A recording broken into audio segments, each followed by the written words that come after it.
Hello, നമ്മുടെ പത്രമാറ്റ് സീരിയലിൻ്റെ പുതിയ വിശേഷത്തിലോട്ട് പോയാലോ?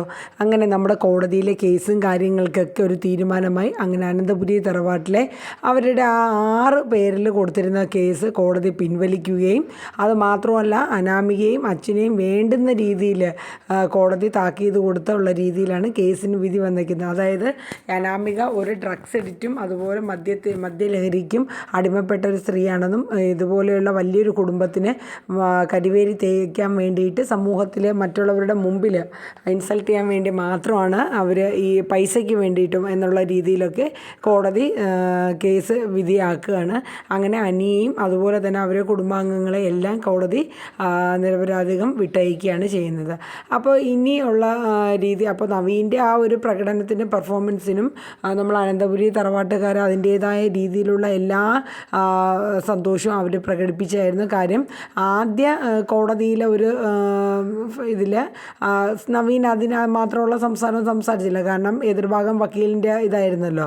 നമ്മുടെ ആ ഒരു അനന്തപുരി തറവാട്ടിൻ്റെ കോടതി വിചാരണ വന്ന സമയത്ത് എത്രത്തോളം നല്ല രീതിയിൽ പെർഫോം ചെയ്യാൻ പറ്റുമോ ആ രീതിയിലെല്ലാം നമ്മുടെ നവീൻ എവിഡൻസോടുകൂടെ തന്നെ കോടതിയിൽ കാര്യങ്ങളെല്ലാം അവതരിപ്പിച്ചതുകൊണ്ട് മാത്രമാണ് ഈ കേസ് ഇത്ര വേഗം തന്നെ ഒത്തുതീർപ്പെത്തി അത് അങ്ങനെ ആയത്. അങ്ങനെ എന്തായാലും വേണുവും മകളും ആഗ്രഹിച്ചതുപോലെ ഒന്നും കിട്ടിയതുമില്ല, മറ്റുള്ളവരുടെ മുമ്പിൽ നാണം കെടുകയും ചെയ്തു. അപ്പോൾ ഇനി തുടർന്ന് വരുന്ന കാര്യങ്ങളെക്കുറിച്ചുള്ള എപ്പിസോഡിൻ്റെ കുറച്ച് ഇൻട്രോയാണ് ഞാൻ പറയുന്നത്. അപ്പോൾ അങ്ങനെ ജയിച്ചൊരു സന്തോഷം എല്ലാവർക്കും അതിൻ്റേതായ രീതിയിൽ. എനിക്ക് അതിനേക്കാളേറെ ഇനിയിപ്പോൾ ഡൈവേഴ്സിനൊന്നും വലിയ താമസമില്ല. കാര്യം ഒരു മെൻ്റൽ പേഷ്യൻ്റ് എന്നുള്ള രീതിയിലും അവരുടെ ബാക്ക്ഗ്രൗണ്ടും അനാമികയുടെ എടുത്തു കഴിഞ്ഞാൽ ഒട്ടും തന്നെ പോസിറ്റീവായിട്ടുള്ള ഒന്നും തന്നെ പറയാനില്ല. അതുകൊണ്ട് ഡൈവേഴ്സിനും വലിയ താമസമൊന്നും ഉണ്ടാകില്ല. അങ്ങനെ എനിക്ക് വലിയ സന്തോഷമാവണം. അതിലേറെ മുത്തശ്ശനും മുത്തശ്ശിക്കും എല്ലാവർക്കും. ഇവിടെ ആകെ സങ്കടമായതെന്ന് പറയുന്നത് അനന്തപുരി തറവാട്ടിൽ നമ്മുടെ ജലജയ്ക്കും അഭിക്കുമാണ്. കാര്യം അവിടെ പായസമൊക്കെ ഉണ്ടാക്കി സന്തോഷം പ്രകടിപ്പിച്ചുകൊണ്ടിരിക്കുകയായിരുന്നു അമ്മയും മകനും. പക്ഷേ അവർ തിരിച്ചെത്തിയപ്പോൾ ഇങ്ങനൊരു വാർത്ത കേട്ടപ്പോൾ എല്ലാം പോയി. ജലജയ്ക്ക് എന്ത് ചെയ്യണമെന്നോ അല്ലെങ്കിൽ എന്ത് പറയണമെന്നോ പോലും അറിയാത്തൊരു സിറ്റുവേഷനാണ്. അങ്ങനെ ഇന്ന് വരാനിരിക്കുന്ന ഇൻട്രോയിൽ എങ്ങനെയെന്ന് വെച്ച് കഴിഞ്ഞാൽ നമ്മുടെ പിന്നെ തറവാട്ട് നമ്മുടെ നന്ദുവിൻ്റെ വീട്ടിലെ എൻഗേജ്മെൻറ്റിന് ഇനിയിപ്പോൾ ഏകദേശം 2 ദിവസം കൂടെ ഉള്ളൂ. നന്ദുവും നമ്മുടെ സച്ചിയും തമ്മിലുള്ള എൻഗേജ്മെൻറ്റ്. അപ്പോൾ അതിൻ്റെ ഒരുക്കങ്ങളൊക്കെയാണ്. അപ്പോഴേക്കും നമ്മുടെ നയനയും നവ്യയും അവരുടെ വീട്ടിൽ നന്ദുവിൻ്റെ വീട്ടിലോട്ട് വരികയാണ്. ചേച്ചിമാർ രണ്ടുപേരും വന്ന് അവരും കൂടെ ചേർന്ന് അമ്മയും എല്ലാവരും കൂടെ ചേർന്ന് നിശ്ചയത്തിൻ്റെ ഒരുക്കങ്ങളൊക്കെ ഹോളിൽ വെച്ചിട്ടാണല്ലോ നിശ്ചയം. അപ്പോൾ അതിൻ്റേതായ എല്ലാ ഒരുക്കങ്ങളും ഒക്കെ അവർ ചെയ്യുകയാണ്. അപ്പോൾ അവർ രണ്ടുപേരും രാവിലെ തന്നെ എത്തുകയാണ്. അപ്പോൾ നന്ദു എവിടെയെന്ന് ചോദിക്കുമ്പോൾ നന്ദു പുറത്ത് പോയിക്കുകയാണെന്നൊക്കെ പറയുന്നുണ്ട്. എൻ്റെ അച്ഛനും അമ്മയും പറയുന്നുണ്ട് ഇപ്പോഴും അവൾ എൻഗേജ്മെൻറ്റിനൊന്നും സമ്മതിച്ചിട്ടില്ല, ഇനി നിങ്ങൾ വേണം കാര്യങ്ങളൊക്കെ ഒന്ന് പറഞ്ഞ് മനസ്സിലാക്കി അവളെ ഒന്ന് ഇതിലേക്ക് എടുക്കാൻ. കാരണം ഗോവിന്ദനെ അറിയാം നന്ദുവിന് ഒരിക്കലും ഇത് ഇഷ്ടമല്ല എന്നുള്ള കാര്യം. അപ്പോൾ ബാക്കി 2 മക്കളും കൂടെ ചേർന്നിട്ട് നന്ദുവിനെ ഉപദേശിച്ച് അതായത് ഒരുപാട് ഇതായിട്ടല്ലാണ്ട് നല്ല രീതിയിൽ ഉപദേശിച്ചെടുക്കുകയാണെങ്കിൽ ഒരു പക്ഷേ നന്ദു മനസ്സ് മാറി വരും. കാരണം ഈ ഒരു നിശ്ചയവും കല്യാണവും കഴിയുന്നതോടുകൂടി അനിയും അങ്ങ് മാറിക്കോളും എന്നൊരു കൺസെപ്റ്റാണ് എല്ലാവർക്കും ഉള്ളത്. അപ്പോൾ അങ്ങനെ ചേച്ചിമാരൊക്കെ വന്ന് അവരതിൻ്റേതായ രീതിയിൽ. അപ്പോൾ നമ്മുടെ നയന പറയുന്നുണ്ട് നമ്മൾ എത്ര പറഞ്ഞിരുന്നാലും ഒരിക്കലും നന്ദുവിൻ്റെ മനസ്സിൽ നിന്ന് ഒരിക്കലും അനി പോവുകയില്ല, അതുപോലെ തന്നെ അനിയുടെ മനസ്സിൽ നിന്ന് നന്ദുവും പോവില്ല അമ്മ എന്നുള്ള കാര്യം ഉറപ്പാണ്. അപ്പോൾ ഗോവിന്ദൻ പറഞ്ഞു ഈ ഒരു നിശ്ചയവും കല്യാണമൊക്കെ കഴിയുമ്പോൾ അതൊക്കെ അങ്ങ് മാറി മറന്നോളും എന്ന് പറയുന്നുണ്ട്. അപ്പോൾ നമ്മുടെ നവ്യ പറയുകയാണ് ഒരിക്കലും 3 പെൺകുട്ടികൾ ഒരു കുടുംബത്ത് കയറി പറഞ്ഞത് ശരിയല്ല അമ്മയെന്ന്. അപ്പോൾ നമ്മുടെ ഗോവിന്ദനും കനകയും പറയുന്നുണ്ട് ഞങ്ങൾക്കും അത് തന്നെ മോളെ തീരുമാനം, അല്ലെങ്കിൽ തന്നെ നാട്ടുകാരൊക്കെ പറയുന്നുണ്ട് ഇനിയിപ്പം 3ാമത്തെ മോളെയും കൂടെ അവിടെ ആക്കി കഴിഞ്ഞാൽ ഭാവി സുരക്ഷയായല്ലോ എന്നൊക്കെയുള്ള ഒരു കുത്തുവർത്താനങ്ങളൊക്കെ ഉണ്ട്. അതുകൊണ്ട് എന്തായാലും ഈ ഒരു കേസ് മതി നമുക്ക്. അതുപോലെ സച്ചിമോൻ നല്ല സ്വഭാവമുള്ള മോനാണെന്നാണ് നമ്മുടെ കനകയുടെയൊക്കെ ഗോവിന്ദൻ്റെയും ഒരു അഭിപ്രായം. കാരണം വെച്ചാൽ വലിയ മോശമില്ലാത്ത ഒരു സ്വഭാവമാണെന്നാണ് പറയുന്നത്. അപ്പോൾ അങ്ങനെ അവർ എല്ലാവരും ചായയൊക്കെ കുടിച്ചിരിക്കുകയാണ്. അതിൻ്റെ ഇടയിൽ ഒരുക്കങ്ങളും കാര്യങ്ങളും ഹോളൊക്കെ നന്നായിട്ടൊന്ന് മാറ്റിയും മറിച്ചൊക്കെ ഇട്ട് എല്ലാവർക്കും ഒന്ന് അവർ ആ എൻഗേജ്മെൻറ്റിൻ്റെ ഒരു തയ്യാറെടുപ്പൊക്കെ റെഡിയാക്കി ഇടുകയാണ്. ആ സമയത്ത് നമ്മുടെ നന്ദു സ്റ്റേഷനിൽ എത്തിയപ്പോൾ നമ്മുടെ സച്ചിദാനന്ദൻ കാത്തിരിക്കുകയാണ്. കാര്യം എന്നാന്ന് വെച്ചാൽ എന്തായി നന്ദു എന്നുള്ളത് അറിയാൻ വേണ്ടി. അപ്പോൾ നന്ദു ഒരു ഇൻട്രോ ഒക്കെ കൊടുത്താണ് പറഞ്ഞത്. കാര്യം ഇവർ പെട്ടെന്ന് തന്നെ ജയിച്ചു എന്നുള്ള പറയുന്നില്ല. കാരണം അയാളെ മുഖത്ത് ആ ഒരു സന്തോഷം കാണാൻ വേണ്ടി പറഞ്ഞു കേസ് തോറ്റു. അപ്പോൾ തന്നെ സച്ചിദാനന്ദന് വലിയ സന്തോഷം. അപ്പോൾ അനിയെ റിമാൻഡ് ചെയ്തോ അത് വേറെ ആരെങ്കിലും കൂടെ റിമാൻഡ് ചെയ്തോ? അപ്പോൾ നന്ദു പറഞ്ഞു ആരെയും റിമാൻഡൊന്നും ചെയ്തില്ല. അല്ല കേസ് കോടതി വിധി വന്നു എന്ന് പറഞ്ഞു. അപ്പോൾ അതിലെന്താ തീരുമാനം? അതെ, ഞങ്ങൾ അനന്തപുരി തറവാട്ടിലെ എല്ലാ പേരെയും കോടതി നിരപരാധികം വിട്ടയക്കുകയാണ് ചെയ്തത്. അവർ അനാമികയുടെയും നമ്മുടെ വേണുവിൻ്റെയും പേരിൽ കേസ് എടുക്കുകയും അവരെ പേരിലുണ്ടായിരുന്ന ഇതിനു മുന്നേയുള്ള എല്ലാ ബാക്ക്ഗ്രൗണ്ടുകളും ചെക്കിപ്പൊക്കി നവീൻ നല്ല രീതിയിൽ ഇതിനെ കോടതിയിൽ പ്രസൻറ്റ് ചെയ്തത് കൊണ്ട് കേസ് അധികം നീണ്ടൊന്നും പോയില്ല എന്ന് സച്ചിദാനന്ദൻ്റെ അടുത്ത് പറഞ്ഞു. ഉള്ളിൽ നമ്മുടെ നന്ദു അയാൾക്ക് ഇത് കേൾക്കുമ്പോൾ സങ്കടമാവുമോ എന്നുള്ളതൊക്കെ നന്ദുവിൻ്റെ അറിയാം. എന്നാലും നന്ദു അഹങ്കാരവും ആ ഒരു സന്തോഷം അയാളുടെ മുഖത്തുള്ള ആ മാനസികാവസ്ഥ അറിയാൻ വേണ്ടിയിട്ടൊക്കെ ആദ്യം ജയിച്ച് തോറ്റു എന്ന് പറഞ്ഞെങ്കിലും പിന്നെ കാര്യങ്ങൾ പറഞ്ഞു. സച്ചിദാനന്ദന് ഇടിവെട്ടി കണക്കായിപ്പോയി.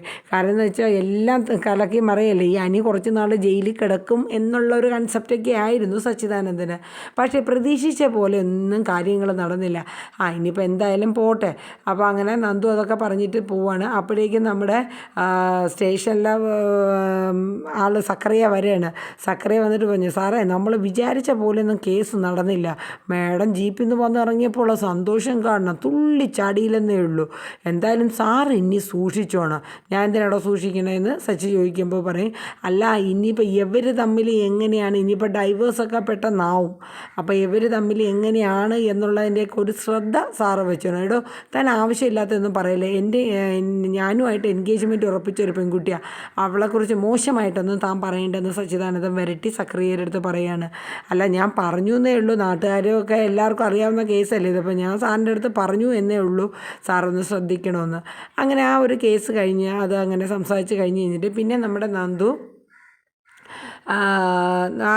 അനീനെ വെയിറ്റ് ചെയ്ത് റോഡിൽ നിൽക്കുകയാണ്. അപ്പോൾ അനി വരുന്നുണ്ട്. എന്തിനാടാ നീ എന്നെ വരാൻ പറഞ്ഞതെന്ന് നന്ദു ചോദിച്ചപ്പോൾ അനി പറഞ്ഞു, എടി നമ്മളെ ഈ കേസ് ഇത്രയും നല്ല രീതിയിൽ അതിൻ്റേതായ രീതിയിലെല്ലാം ഒക്കെ ഒന്ന് ആക്കിയത് നവീനല്ലേ, അപ്പോൾ നവീന് നല്ലൊരു പാർട്ടി കൊടുക്കണ്ടേ, അത് വേണം. എനിക്കാണെങ്കിൽ ഭ്രാന്ത് പിടിച്ചിട്ട് വയ്യ അനി, കാരണം വീട്ടിലിരിക്കാൻ വയ്യ, ചേച്ചിമാരൊക്കെ വന്നിട്ടുണ്ട്, അവിടെ നിശ്ചയത്തിൻ്റെ ഒരുക്കങ്ങളാണ് എന്നൊക്കെ ഇങ്ങനെ പറയുന്നുണ്ട്. എന്നിട്ട് നന്ദു നമ്മുടെ അനിയുടെ അടുത്ത് പറയുന്നുണ്ട്, എനിക്ക് ഈ സച്ചിദാനന്ദനെ ഒട്ടും ഇഷ്ടമില്ല, ഇതെങ്ങനെയെങ്കിലും മുടങ്ങിപ്പോയാൽ മതിയെന്നാണ് ഞാൻ ആഗ്രഹിക്കുന്നത്. പിന്നെ ഒരു കാര്യമുണ്ട്, എടാ നീ നമ്മുടെ രാജേഷിനെയും അതായത് അവരെ രണ്ട് ഫ്രണ്ട്സ് ഉണ്ടല്ലോ അനിക്ക്, അവരെ രണ്ടുപേരെയും കൂടെ കൂട്ടിപ്പോയിട്ട് ഈ സച്ചിദാനന്ദൻ്റെ ബാക്ക്ഗ്രൗണ്ട് ഒന്ന് ശ്രദ്ധിക്കണം, ഒന്ന് ചെകഞ്ഞെടുക്കാവോ എന്ന് ചോദിക്കുന്നുണ്ട്. കാരണം ഇയാളെക്കുറിച്ച് നല്ല അഭിപ്രായങ്ങളൊന്നും പേഴ്സണലി ഇയാളുടെ നാട്ടിൽ എങ്ങനെയാണ് ബാക്കി കാര്യങ്ങളൊക്കെ ഒന്ന് തിരഞ്ഞെടുത്തെങ്കിൽ നല്ലതായിരുന്നു എന്ന് പറയുന്നുണ്ട്. അപ്പോൾ അനി പറഞ്ഞു, അതിനെന്താണ് നമുക്ക് നോക്കാടേ, എന്തായാലും നീ ഒന്ന് നിന്ന് കൊടുക്കുക, നമുക്ക് ഈ ഒരു എൻഗേജ്മെൻറ്റ് എന്നുള്ളതല്ലേ ഉള്ളൂ, അതിനപ്പുറം ഒന്നും പോകില്ലല്ലോ. അതൊന്ന് മുടങ്ങിയാൽ മതിയായിരുന്നു അനി. കാര്യം വെച്ചാൽ നന്ദുവിന് ഒട്ടും അങ്ങോട്ട് അക്സെപ്റ്റ് ചെയ്യാൻ പറ്റുന്നില്ല സച്ചിദാനന്ദനുമായിട്ടുള്ള ആ ഒരു ബന്ധം. എന്നിട്ട് നന്ദു പറയുന്നുണ്ട്, എടാ അത് മാത്രമല്ല ചേച്ചിമാരൊക്കെ വീട്ടിൽ വന്നിട്ടുണ്ട്, അതുകൊണ്ട് പെട്ടെന്ന് പോകണം, അപ്പോൾ നമുക്ക് നവീന് പെട്ടെന്ന് പാർട്ടിയൊക്കെ കൊടുത്തിട്ട് വേഗം വരാം. അപ്പോൾ പറയുന്നത്, നവീന് നമ്മുടെ റിലേഷനെ കുറിച്ച് അറിയാവോ അനിയെന്ന് ചോദിക്കുന്നുണ്ട് നന്ദു. ഇല്ല, നമ്മളായിട്ടൊന്നും പറയണ്ട, അവൻ അറിയുന്നെങ്കിൽ അറിഞ്ഞോട്ടെ, കാര്യം വെച്ചാൽ അവൻ്റെ അടുത്ത് പറഞ്ഞു കഴിഞ്ഞാൽ ചിലപ്പോൾ അവൻ നിൻ്റെ ചേച്ചിമാരുടെ അടുത്ത് പറഞ്ഞു കൊടുക്കാൻ സാധ്യതയുണ്ട് എന്നിങ്ങനെ പറയുന്നുണ്ട്. അങ്ങനെ അവർ രണ്ടുപേരും അതിനുശേഷം നേരെ നവീനുമായിട്ട് ചെന്നൊരു പാർട്ടി ഫുഡൊക്കെ കഴിച്ച് എല്ലാവരും നല്ല ജോളിയായിട്ടൊക്കെ ഇരിക്കുകയാണ്. അപ്പോൾ നമ്മുടെ നവീൻ പറയുന്നുണ്ട്, അനി ഇനിയിപ്പോൾ ഡൈവേഴ്സിനൊന്നും വലിയ ബുദ്ധിമുട്ടും കാര്യങ്ങളൊന്നുമില്ല, എല്ലാ കാര്യങ്ങളും നമുക്ക് പെട്ടെന്ന് തന്നെ സെറ്റാക്കാമെന്നൊക്കെ പറഞ്ഞ് അവർ കാര്യങ്ങളൊക്കെ സംസാരിക്കുകയാണ്. അപ്പോൾ നമ്മുടെ അനിയുടെ ഫ്രണ്ട് പറയുന്നുണ്ട്, അവനൊരു പെൺകുട്ടിയൊക്കെ കണ്ടുവച്ചിട്ടുണ്ട്. അത് കൊള്ളാലോ നവീൻ പറഞ്ഞു. എന്തായാലും ഇനിയെങ്കിലും കെട്ടുന്ന പെണ്ണ് ഒരു നല്ല സ്വഭാവം ഉള്ളതായിരിക്കണം, പ്രത്യേകം നോക്കി കെട്ടിയാൽ മതി, കുടുംബത്തിൽ ഇങ്ങനെയൊക്കെ ഉള്ളതിനെ വലിച്ചു കയറ്റിയാലുള്ള അവസ്ഥ നീ കണ്ടല്ലോ എന്നിങ്ങനെ നവീൻ പറയുന്നുണ്ട്. എന്നിട്ട് നവീൻ നമ്മുടെ നന്ദുവിൻ്റെ അടുത്ത് ചോദിക്കുകയാണ്, നീ എന്താ നന്ദു നമ്മളെ എൻഗേജ്മെൻ്റ് ഒന്നും വിളിക്കുന്നില്ലേ? അതൊന്നും പറയണ്ട. അപ്പോൾ നമ്മുടെ അനിയുടെ ഫ്രണ്ട് പറഞ്ഞു കൊടുക്കുന്നുണ്ട്, അവൾക്ക് ഒട്ടും ഇഷ്ടമില്ലാത്ത കല്യാണമാണ്, നിശ്ചയമാണ് നവീൻ്റെ അടുത്ത് പറയണം. കാര്യം അവളുടെ അച്ഛനും അമ്മയും ചേച്ചിമാരും ഒക്കെ നിർബന്ധിച്ചത് കൊണ്ടാണ് ആ CA ആയിട്ടുള്ള കല്യാണത്തിന് അവൾ വഴങ്ങി കൊടുത്ത്, അവൾക്ക് ഒട്ടും ഇഷ്ടമില്ല എന്ന് അയാൾ പറഞ്ഞു. അപ്പോൾ നമ്മുടെ നവീൻ പറയുന്നുണ്ട്, നീ നല്ല ബോൾഡായിട്ടുള്ള പെൺകുട്ടിയല്ലേ, നീ എന്തിനാ പേടിക്കുന്നത്, നിനക്ക് അച്ഛൻ്റെ അമ്മയുടെ അടുത്തും കാര്യങ്ങളൊക്കെ പറഞ്ഞാൽ പോരെ തുറന്ന്, എനിക്കിഷ്ടമല്ല അയാളെ എന്നുള്ളതങ്ങ് പറഞ്ഞാൽ പോരെ, നിനക്ക് ഇഷ്ടപ്പെട്ട ഒരാളെ കെട്ടിയാൽ പോരെ എന്ന് നവീൻ പറയുന്നുണ്ട്. അപ്പോൾ നമ്മുടെ നന്ദു പറയുന്നുണ്ട്, വീട്ടിലെ കാര്യങ്ങളൊന്നും പറയാണ്ടിരിക്കുക നവീൻ ചേട്ടാ, കാര്യം അമ്മയൊക്കെ ഒരുപാട് നിർബന്ധിച്ചും ഫോഴ്സ് ചെയ്യിപ്പിച്ചൊക്കെ ഈ കല്യാണം ഒരേ ഫീൽഡാണ് അതാണ് എന്നൊക്കെ പറഞ്ഞ് എന്നെ നിർബന്ധിക്കുകയാണ് ചേച്ചിമാരും അതുപോലെ തന്നെ. അങ്ങനെയൊക്കെ കാര്യങ്ങൾ പറഞ്ഞ് അങ്ങനെ അവർ നല്ലൊരു പാർട്ടി ഫുഡൊക്കെ കഴിച്ച് അവിടെ നിന്ന് പിരിയാണ്. അങ്ങനെ അനിയും നന്ദുവും തിരിച്ച് വീട്ടിൽ ഇങ്ങനെ എത്തി. റോഡിൽ നന്ദുവിൻ്റെ വണ്ടി ഇരിക്കുന്നിടത്ത് അനി കൊണ്ട് ഇറക്കി കൊടുക്കുകയാണ്. എന്നിട്ട് നമ്മുടെ നന്ദു പറയുന്നുണ്ട്, എടാ ഞാൻ പറഞ്ഞ കാര്യങ്ങളൊക്കെ നീ നോക്കണം കേട്ടോ. പിന്നെ അത് മാത്രമല്ല, എൻഗേജ്മെൻറ്റ് അഥവാ ഇനി നടക്കുകയാണെങ്കിൽ തന്നെയും നീ വരുമോ എന്ന് ചോദിക്കുന്നുണ്ട്. എന്തേ ഞാൻ വരണോ? വേണ്ട, നീ വന്നാൽ നിൻ്റെ പ്രസൻസിൽ എനിക്കൊന്നും അഥവാ ചെയ്യണമെങ്കിലും ചെയ്യാൻ പറ്റത്തില്ല. അതുകൊണ്ട് അനി നീ വരണ്ടെന്ന് നന്ദു പറയുകയാണ്. എങ്ങനെയെങ്കിലും ഇതൊന്നും മുടങ്ങിയ, കാരണം നന്ദുവിന് ഒട്ടും പറ്റില്ല. ഞാൻ എങ്ങനെയിടാ വീട്ടിൽ പോയിരുന്ന ഭ്രാന്ത് പിടിക്കും അനി എന്നൊക്കെ പറഞ്ഞ് നന്ദു ഇങ്ങനെ ഇരിക്കുകയാണ്. എന്തായാലും നീ ഇപ്പോൾ സമാധാനമായിട്ട് പോ, നമുക്ക് എന്തെങ്കിലും വഴിയൊക്കെ നോക്കാം. എന്നിട്ട് അനി പറയുന്നുണ്ട്, അല്ലെങ്കിൽ അവൻ്റെ കയ്യോ കാലോ ഒന്ന് പോകുന്ന വഴി ഇന്ന് തല്ലിയോടി ചിറ്റാലോടി. വേണ്ട, അയാൾ ഒന്നുമില്ലെങ്കിൽ ഒരു നീ ആവശ്യമില്ലാത്ത പണിക്കൊന്നും നിൽക്കണ്ടെന്ന് നമ്മുടെ നന്ദു അനിയുടെ അടുത്ത് പറയുകയാണ്. എന്നിട്ട് അത് കഴിഞ്ഞ് നമ്മുടെ നന്ദു തിരിച്ച് വീട്ടിൽ വരികയാണ്. അപ്പോൾ ചേച്ചിമാരൊക്കെ ഉണ്ട്. അപ്പോൾ ചേച്ചിമാരൊക്കെ ചോദിക്കുന്നുണ്ട് ഇന്ന് എവിടെ പോയത്. അപ്പോൾ നന്ദു ഉള്ള കാര്യം അങ്ങ് പറഞ്ഞു. നവീൻ ചേട്ടന് വേണ്ടിയിട്ട് ഇന്ന് പാർട്ടി നടത്തിയിട്ടുണ്ടെന്ന്. അപ്പോൾ നമ്മുടെ കനക ചോദിക്കുന്നുണ്ട്, അപ്പം അനിയും ആ വാനരന്മാരും ഒക്കെ ഉണ്ടാവുമല്ലോ? എല്ലാവരും ഉണ്ടായിരുന്നു എന്ന് പറയുന്നുണ്ട്. അത് കഴിഞ്ഞിട്ട് നന്ദു ഏതാണ്ടൊക്കെ പറഞ്ഞിട്ട് അകത്തോട്ട് കയറി പോവുകയാണ്. കാരണം അത്ര നല്ല സംസാരമൊന്നുമല്ല. അത് കഴിഞ്ഞ് നമ്മുടെ ഗോവിന്ദനും കനകയും കൂടെ പറയുന്നുണ്ട്, നിങ്ങളൊരു കാര്യം ചെയ്യണം, അവളുടെ അടുത്ത് പോയി നന്നായിട്ട് സംസാരിച്ച് അവളെ മൈൻഡ് ഒന്ന് കൂളാക്കി എടുക്കണം എന്ന് പറയുന്നുണ്ട്. അപ്പോൾ നമ്മുടെ നവ്യ അമ്മയുടെ അടുത്ത് ചോദിക്കുകയാണ്, അമ്മ നിശ്ചയ ദിവസം ഇവളിവിടെ ഉണ്ടാവുമല്ലോ അല്ലേ? ഉണ്ടാകും, ഇല്ലെങ്കിൽ അതിൻ്റെ ഇതെന്താണെന്നുള്ളത് അവൾക്ക് ഞാൻ ബോധ്യപ്പെടുത്തി കൊടുത്തിട്ടുള്ളതാണെന്ന് പറയുന്നുണ്ട്. അങ്ങനെ ചേച്ചിമാർ രണ്ടുപേരും കൂടെ നന്ദുവിനെ ഉപദേശിക്കാനായിട്ട് റൂമിൽ പോവുകയാണ്.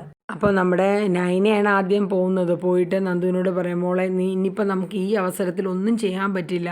നിനക്ക് വേണ്ടിയിട്ട് മുത്തശ്ശനും മുത്തശ്ശിയും ഇവിടെ ഒന്ന് സംസാരിച്ചു. ഞാൻ ആദർശമായിട്ട് ഞാനും വന്നു. അന്നല്ലേ ഈ കണ്ണി കാണാൻ പാടില്ലാത്ത ആ രംഗങ്ങളൊക്കെ കണ്ടത്. ഇനിയിപ്പോൾ നമ്മൾ ഒന്നും പറഞ്ഞിട്ട് കാര്യമില്ല, നിശ്ചയം വരെ എത്തിയില്ലേ കാര്യങ്ങളെന്ന് പറയുന്നുണ്ട്.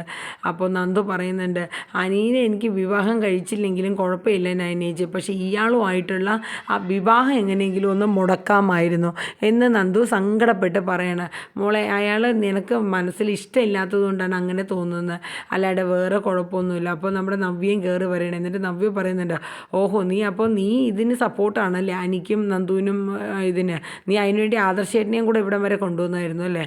നീ എന്താണ്? അപ്പോൾ എന്നിട്ട് പിന്നെ നവ്യ നന്ദുവിൻ്റെ അടുത്ത് കാര്യങ്ങളൊക്കെ പറഞ്ഞു മനസ്സിലാക്കുകയാണ്. മോളെ നമ്മൾ 3 പെൺകുട്ടികളും കൂടെ ഒരു കുടുംബത്ത് വന്നാൽ തന്നെ അതൊരു നല്ല രീതിയല്ല.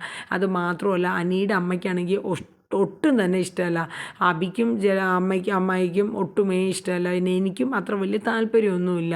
അതുകൊണ്ട് നീ ഇതിന് എതിരൊന്നും പറയേണ്ട, അച്ഛനും അമ്മയും അധികം വിഷമിപ്പിക്കാണ്ട് കാര്യങ്ങളൊക്കെ നീ ഒന്ന് സന്തോഷമായിട്ട് നിന്നെല്ലാം സപ്പോർട്ട് ചെയ്ത് കൊടുക്കണമെന്ന് നമ്മുടെ നൈനയും പറയുന്നുണ്ട്. അപ്പോൾ നന്ദുവും പറയുന്നുണ്ട്, ഇനിയിപ്പോൾ ഒന്നും നമ്മൾ പറഞ്ഞിട്ട് കാര്യമില്ല, കാര്യങ്ങളൊക്കെ നിശ്ചയം വരെ എത്തിയില്ലേ മോളെ, അതുകൊണ്ട് നീ അവർ പറയുന്ന പോലെ കേട്ട് അനുസരിച്ച് അങ്ങ് നിൽക്കുന്നൊക്കെ പറയുന്നുണ്ട്. അപ്പോൾ ഇന്നത്തെ ഏകദേശം ഒരു ഇൻട്രോ ഇത്രയൊക്കെ തന്നെയാണ്. അപ്പോൾ നമ്മുടെ നന്ദുവിൻ്റെയും അതുപോലെ സച്ചിദാനന്ദൻ്റെ എൻഗേജ്മെൻറ്റാണ് ഇനി വരുന്ന സീനെന്ന് പറയുന്നത്. അത് നടക്കുമോ ഇല്ലയോ, അതോ അതിനെന്തെങ്കിലും തടസ്സം വരുമോ എന്നുള്ളതൊക്കെ വരും ദിവസങ്ങളിലൂടെ നമുക്ക് കാണാം. അപ്പോൾ എല്ലാവരും നമ്മുടെ ഇൻട്രോ പ്രൊമോ കാണുക. അപ്പോൾ വരും ദിവസങ്ങളിലെ പത്രമാറ്റി പ്രൊമോ നിങ്ങളുടെ മുന്നിൽ എല്ലാ ദിവസവും സുമി മുഫാസ് ടേസ്റ്റി കിച്ചണിലൂടെ ഉണ്ടാകുന്നതാണ്. നമ്മുടെ ചാനലിലേക്ക് ഒന്ന് സബ്സ്ക്രൈബ് ചെയ്യുക.